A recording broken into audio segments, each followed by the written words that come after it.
Yeah, so Vajra Statement 618, we have covered that statement. And that statement says, even for a realized one, even for one who has realized, caught, glimpsed the nature of their minds. So now they have certainty about the nature of their minds. For them, the path of methods is especially necessary. Now that particular discussion, I know, has gotten some of you like, oh, what is going on with my practice? I don't have nature of mind. You cannot, you cannot think about those things. Then you get all worked up, like, what do I need to do? What do I need to do? I always tell the story, Some students say to the Lama, if I practice really, really hard, how long will it take? 30 years or 10 years. If I practice really, really, really, really hard, how long will it take? 20 years. So that answer, that's that anecdote, that story, giving that answer is to say, if you rush it, it doesn't work. Vajrayana has very special methods, we say. Yes, that we believe. But if you rush it, if you have a lot of hopes and fears about it, it will set you back. I already said, that this recognizing the nature of mind or having realization, it doesn't happen without causes and conditions. No matter how much you want it, if the causes and conditions don't come together, it cannot happen. What are the causes and conditions of that happening? What you can work on is determination to be free. What you can work on is generate, develop meaning, right? Genuine renunciation.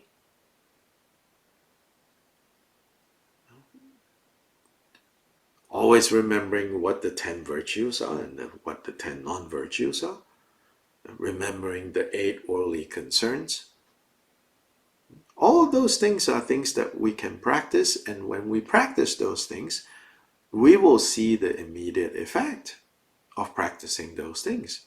When we refrain from the 10 non-virtues, we see the effect. What is the purpose, after all, of recognizing nature of mind? What is the purpose of having realization? So that the 8 worldly concerns don't have so much power over you. The 3 poisons don't have so much power over you. Confusion don't have so much power over you. Can you do something about those things right now? Yes, of course. Isn't that Dharma practice?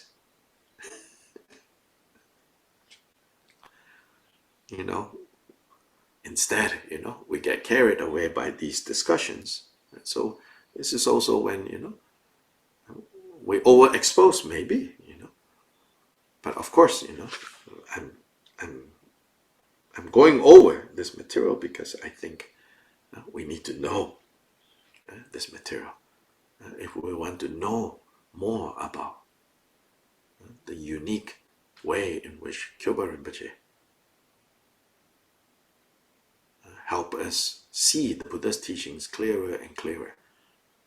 Then that's the most precious thing that we can get, That's the Guru, right? The Dharma in that way is the ultimate Guru. And then Kyobpa Jigten Sumgon's intention, mind, attainments. Gongchik, it's translated as single intention. It's not just intention. Yes, it is intention, meaning like, what is the purpose? What is the intention behind all these teachings? In that sense, intention. The intention is to free all beings from suffering. The intention is to cause all beings to attain Buddhahood. So bodhicitta, right? But Gongpa also means like realization. So the single realization, the single attainment of all Buddhas. Realization with a capital R. Meaning the essence of what the Buddha woke up to, what Siddhartha awakened to. That is Gongpa also. So through Jigten Sumgon's teachings, Kyobpa Jigten Sumgon's teachings,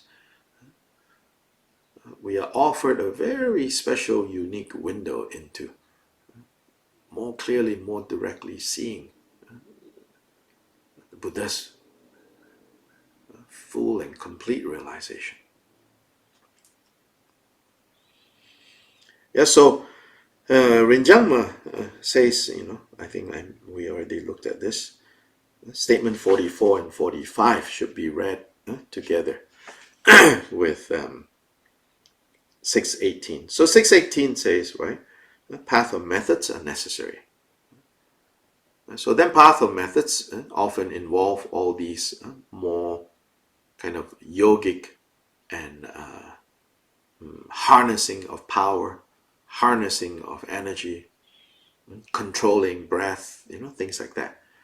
But however, Rinjangma says, but you should also not forget, meaning don't get too carried away when we talk about the path of methods. Because there are also two statements that say, 44, that says, it is profound not to hold the wind energies, meaning not to exert control over the wind energies, but to let them flow loosely. So in Chodra's commentary, he says, to let the winds flow loosely is a superior way to working with the winds. So briefly, this topic is kind of very esoteric, meaning you and I, intellectually we may get it, but practical, maybe a little hard because we're not trained in those things, right? But basically, what he's saying, as far as I can understand, and of course, I'm sure what he's saying goes beyond what I can understand. So, caveat: what I can understand, what he's saying in the commentary in that section is, he says, while in a lot of these path of methods, various ways of holding, controlling, harnessing of wind and wind energies, and therefore breath, and the process of breathing. While there are methods like that, but there is a superior way to dealing with those winds, which is to allow the winds to flow smoothly, naturally.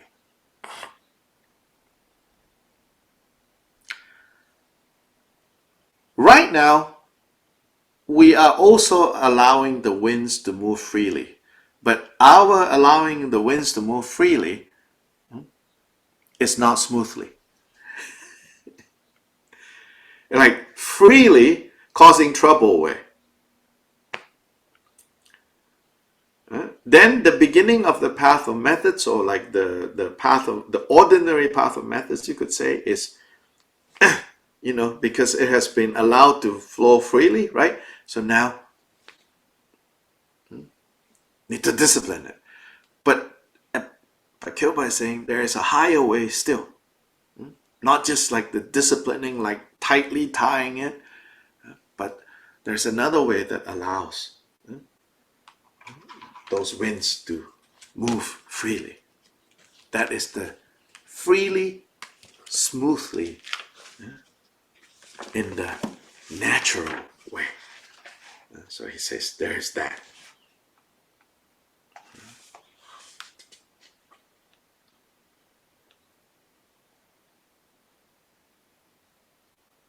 So briefly, let me read the commentary that Chodra gives in this big volume.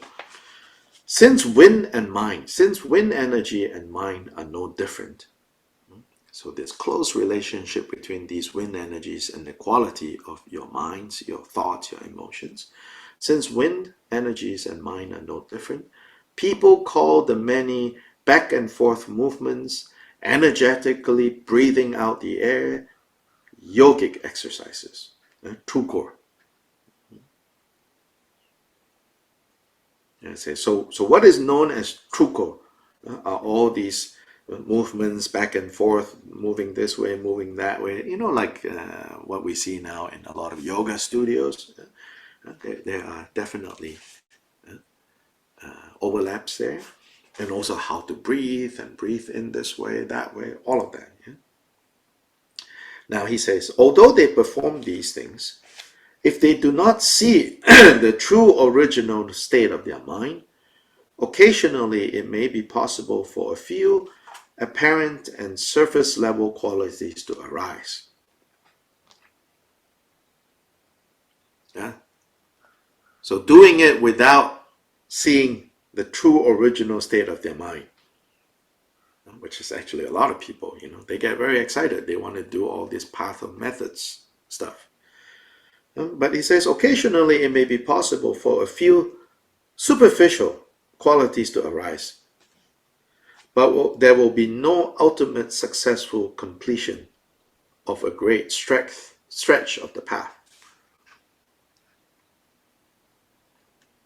Therefore, practicing the vital point of wind energies, which produces the wisdom of non-conceptual, inseparable wind energies and mind, without binding the mind and without having to do anything,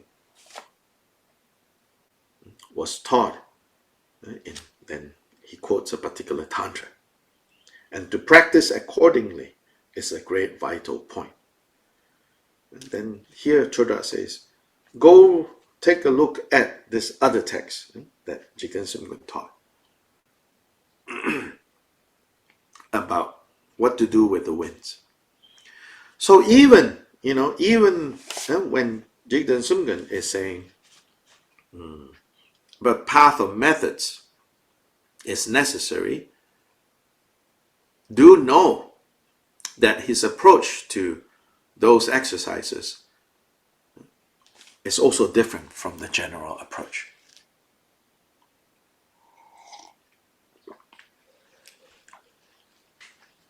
The next statement is 45, which is a statement about another type of path of methods, which is what we call like POA, what we ordinarily know as POA. So there, that statement is the supreme transference of consciousness, POA, is the indivisibility of consciousness, the guru, and clear light. That means having this understanding, having this realization, that's the supreme POA. So here again, people say, like, oh, I have this special POA, or they have this special POA, whereby you visualize your consciousness as this syllable, then you have this syllable blocking the 8 doors and leaving the 9th door open, and then you shoot this syllable out of the, our Drikung POA, not so complicated, but still, like there's this pea size, in the heart, and shoot it out, and people say, wow, that's really profound, that's really profound. But Jigten Sumgon says, actually, it's not that that's not profound, but the really profound is understanding that nature of your consciousness visualized in the form of a P in the center of your heart, Amitabha, and the clear light nature of your mind, Amitabha, your guru, your own consciousness, the clear light nature of mind are inseparable.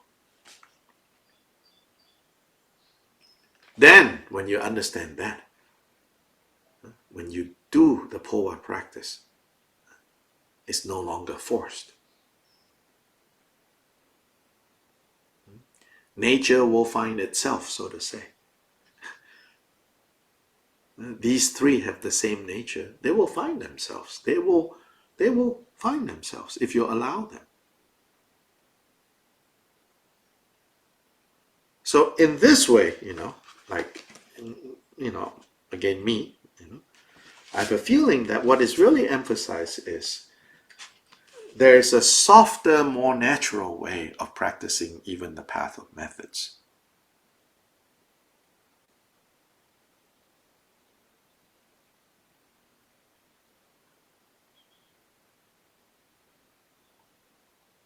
And Rinjangma says, don't forget, when Kyobpa says path and methods are necessary, there are also these two statements that help us understand how he understands the various practices found in the path of methods.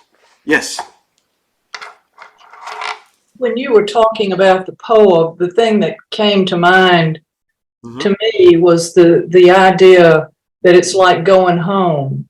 It's sort of that's what the Christians sort of talk about too. This idea of your sort of in.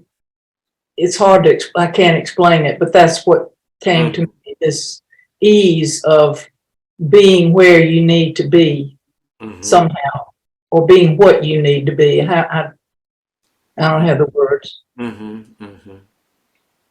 Sure.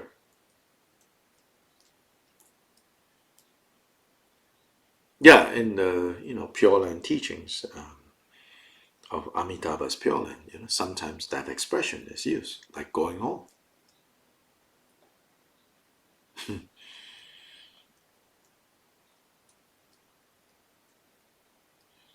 But of course, then Kyobpa also says, actually Powa, ultimate Powa happens here. It's not just at the time of death. Ultimate Powa happens here, where you rest naturally in nature of your mind, your consciousness, Guru's mind, and the clear-like nature of all. In no difference. Just remain there. Then ultimate Powa has already happened in this lifetime, so no need to contrive other Powas. Yeah, so that's 618. Yeah, so 619. 619. The superior conduct of realized awareness is discipline. And the superior conduct, in our translation here, the superior conduct of realized awareness is discipline. So let's look at Professor Zobich, how he translates this.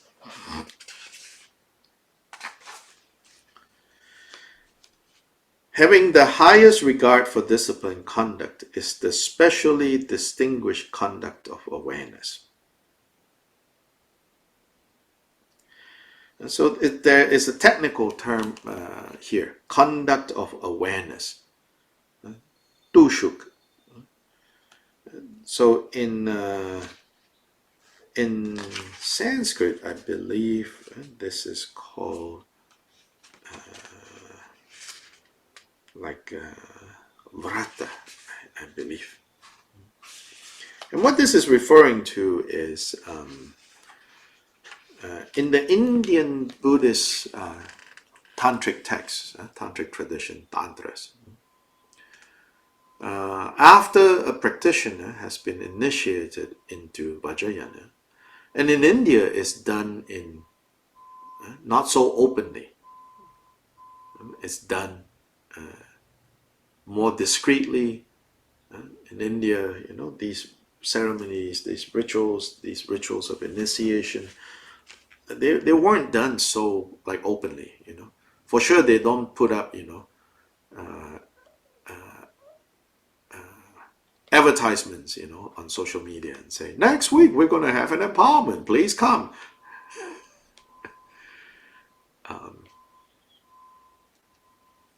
Register for it, and this and that. In India, in the old days, They're done in a very discreet way, a secret way. So anyway, after someone has been initiated and after someone has practiced, right, and achieved a particular degree of stability and realizations, right? I mean, when we talk about realization, we're really talking about the mind having become firm in a particular understanding, in the particular way of viewing things. And then at that point, the guru will tell the disciple, now you need to go practice for a period of time what is known as unencumbered behavior. Like unencumbered behavior. And that can, the guru can give very specific instructions, you know. So for example, it might say, today, you go to the Bodha stupa and whole day, sitting there, you just talk. Just talk the whole day.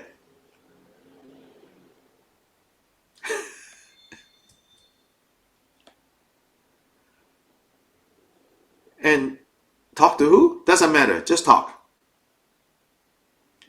So very soon you realize that the instruction is for you to appear like a madman. And then see how it changes your sense of self.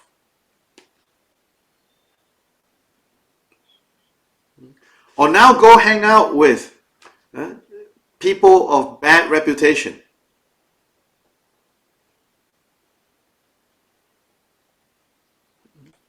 Or you're not allowed to bathe for 3 weeks. So these are like further kind of unencumbered behavior in that sense. Yep. But it's not about like doing things to scandalize people. It's doing things that maybe it would scandalize people, but how does then your mind react to? So it's talking about those things, right? So when these stories came to Tibet, then again, you know, especially among those who are not ready for these things, they think, oh, I'm going to do this conduct of awareness. So they are the people who like, you know, drama or exotic things. You know, I'm going to walk around, you know, wearing nothing, or I'm going to, you know, bark like a madman, you know, and they say this is, I'm doing tushuk, I'm doing these like, you know, unencumbered behavior. So here, Kyobpa says, having the highest regard for the disciplined conduct, that is the real special kind of unencumbered behavior. So you see that, you know, Kyobpa takes a particular like way of saying, what is really, why did the Buddha even recommend, you know, these types of kind of outrageous behavior? Not for the sake of being outrageous, but really is pointing to disciplined conduct. And more so, what is the meaning of disciplined conduct? We can learn something about that.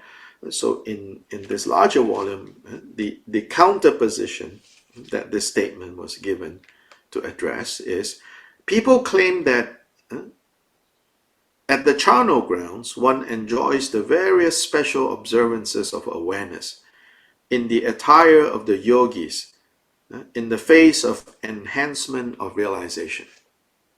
So this is all very exciting, you know. When can I enhance my realization by going out to the charnel grounds, to dangerous places, and wear all these earrings and tie up the long hair and wander around being, wild and crazy wisdom. Yeah? And Kyobpa says, the real superior yogic activity to enhance realization is heightened awareness of the preciousness of disciplined conduct. So let's look at Khenpo Kunpal's commentary. Those who have the supreme view need, so once you have realized this supreme view, once you have a realization, to whatever degree, once you have a realization of nature, of mind, need the profound conduct that increases the wisdom of realized awareness of the ultimate nature of Mahamudra. So then need now more practices, more kind of conduct to increase the wisdom. For this, one needs to subjugate grasping at characteristics of afflictions and thoughts, and one needs to engage in the power of wisdom of realized awareness. This is called the conduct of ascetic practice of awareness.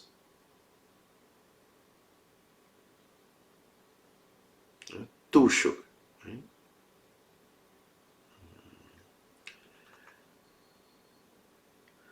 This superior conduct of ascetic practice of realized awareness is indeed the precious discipline. It causes the realization of the four yogas of our lineage to increase. And so this is the four yogas of Mahamudra: one-pointedness, freedom from elaboration, one taste, and no more meditation. It acts as the foundation for all the qualities of realization and abandonment on the paths and stages, and it is distinguished in terms of difficulty, because shameless, wild, and rough behavior is easier, and training in what is prohibited and prescribed is subtle and difficult to keep. So he says, actually, the so-called wild, crazy wisdom, that is easy. To really become more and more careful about disciplined conduct, that is really hard. Through this conduct of awareness, the Indian master Nagarjuna and so forth, and the Tibetan venerable Gampopa and so forth, became the crown jewels of all, superior to others, and through their vast activities they greatly benefited the teachings and beings.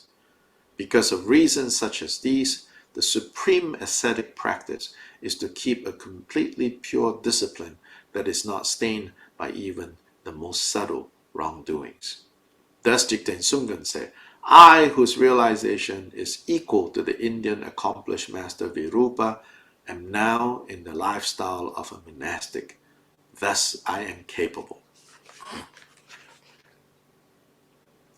So Jigten Sumgon said, when he finally became a monk, he himself actually was quite wild in a way, but his wildness was more based on a certain pride. I talked about this before, right? When he arrived at Pamodrupa's place, before he arrived, he had heard so much about how great Pamodrupa is and Pamodrupa's disciples, how great they were. When he got there, he was sort of disappointed because he was proud, He said, what? You mean that's it? Here I am thinking like, they are all like amazing. Right? But in fact, these people, I can't stand them. But later he saw how his pride, his arrogance was an obstacle. So then he worked very hard to become free from that. He worked very hard to become free from that. Then even when his teacher kept saying to him, you should become a monk. Because majority of Pamodrupa students were all monks. And Kyobpa kept saying, no, I don't need. Also out of pride, it's like, I can be a better monk in spirit. Why do I need to look like a monk? And again, he was like, look at these people who look like monks.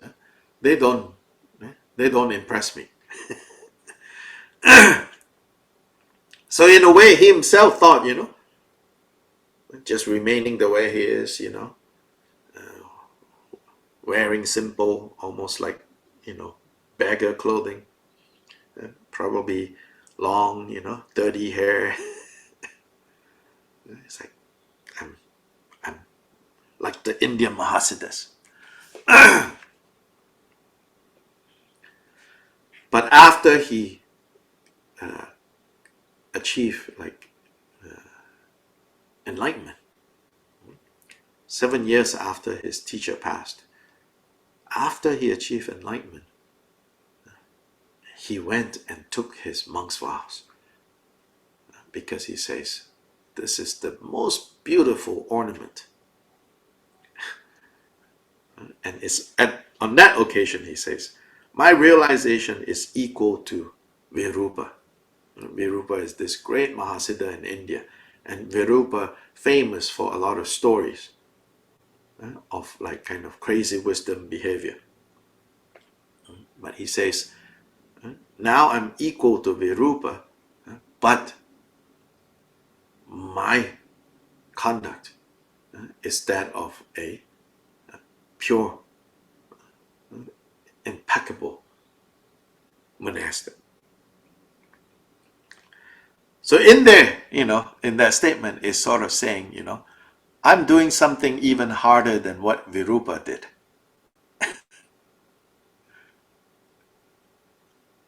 So that this is an even more profound state.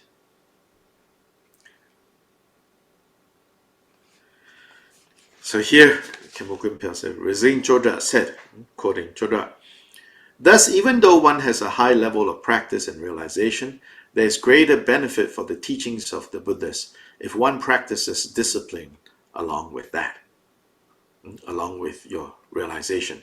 However, nowadays, some people claim to be practitioners of ascetic practice, and they carry weapons and so forth, which is not taught in the Vajrayana text, and they disregard karma, cause and result.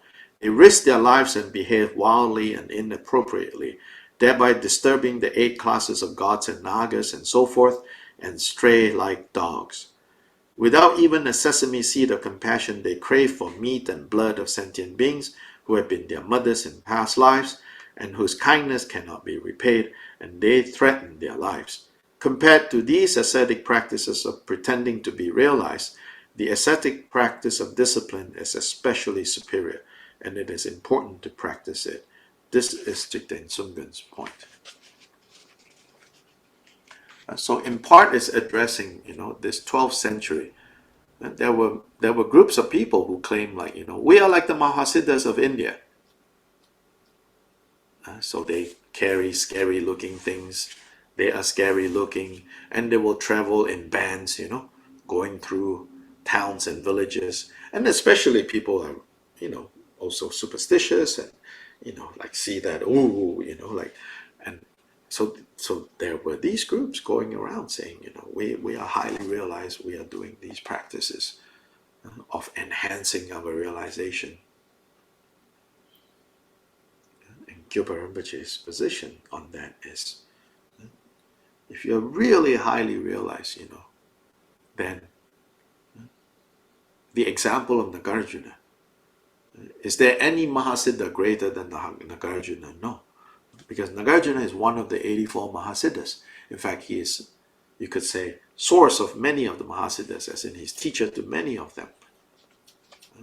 But he was, his whole life, a monk.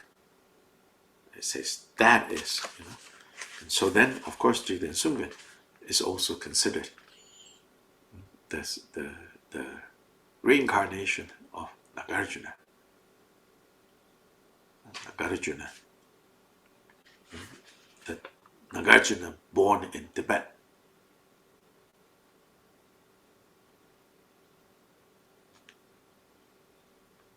Yeah. So today we're going to stop here. Again, tomorrow, no class.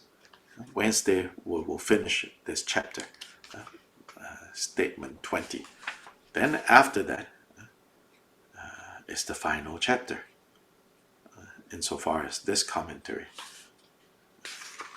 The final chapter, the chapter on, Buddhahood. There is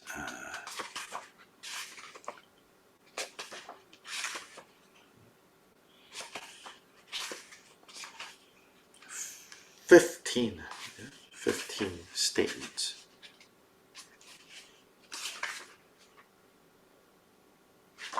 15 statements, and the commentary is very short for each of the statements.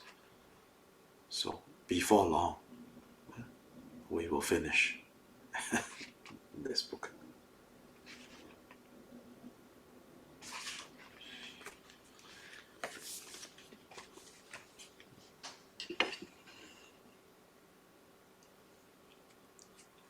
Page 10.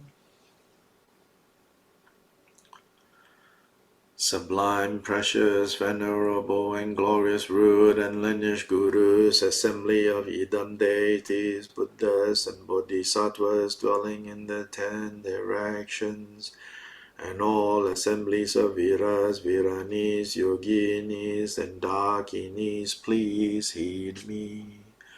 May the virtues collected in the 3 times by me and the entirety of samsara and nirvana and the inherent root of virtue not result in the 8 worldly dharmas, the 4 causes of samsara and the resultant states of hearers and solitary realizers, and may all mother sentient beings limitless as the sky, particularly those enemies who hate us, obstruct us, who harm those who create obstacles, Maras who mislead, and Yamara retinues have happiness and be separated from suffering, and quickly attain the unsurpassed, perfect, and precious Bodhi. By the power of this vast root of virtue, may we benefit sentient beings with body, speech, and mind. May the afflictive thoughts of attachment, aversion, ignorance, pride, and jealousy not arise in my mind stream. May thoughts of name, fame, gain, respect, and so forth in this life not arise for even a moment. With my mind stream moistened by love, compassion, and bodhicitta, may I come under the care of virtuous spiritual friends, and having become as limitless as space, may I achieve the supreme attainment of Mahamudra in this very life. By the virtues collected in the 3 times by me and the entirety of samsara and nirvana, and by the innate root of virtue, may I and all sentient beings quickly attain the unsurpassed, perfect, complete, precious Bodhi.